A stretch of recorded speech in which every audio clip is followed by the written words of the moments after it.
it helped me or encouraged me to actually do the readings, because usually I'll skip them. I was able to stay engaged and learn something new because we were pulling from different readings and trying to hear what everyone learned about basically. This quarter, I implemented some AI resilient activities into my classroom. So a fishbowl discussion is where some people in the middle, who are in the fishbowl, are discussing an article or an idea, and people all around are listening and taking notes. What we did for a rotating fishbowl discussion is that students were split into 3 groups, Group A, Group B, and Group C. And they were each group was assigned a different article.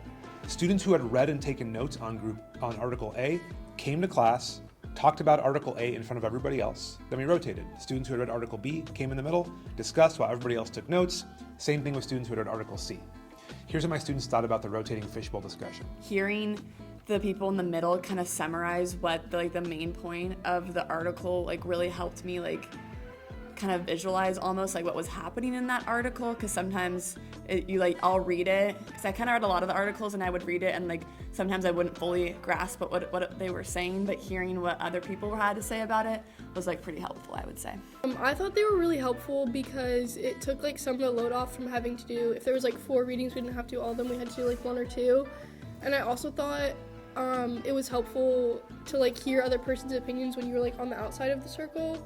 Sometimes it's hard if you have an entire class discussion on an article for everyone to contribute or everyone say something where you don't really repeat it. So I think with the size of this class, having smaller groups was really useful.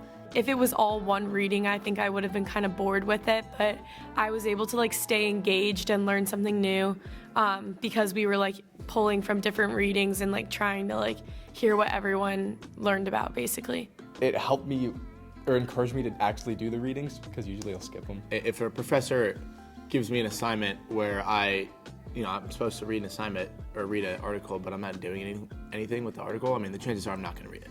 I think that's true for every student. Not to put myself on blast there. I also enjoyed how it was a smaller group discussion. I feel sometimes when you're just answering questions from your professor or talking as a whole class, it can feel a bit scary and disconnected, but when you're in that smaller group setting with a shared reading, you feel more connected. You also feel you can more freely share your opinion. And I think that being in a small discussion circle, not only made us do it and actually read and pay attention, and I know a lot of people took notes, but it gets everyone to talk. Yeah, I think it forced us to focus, which was a good thing. It was a little awkward if you felt like a reading wasn't exactly, your strong suit or it didn't click with you as much.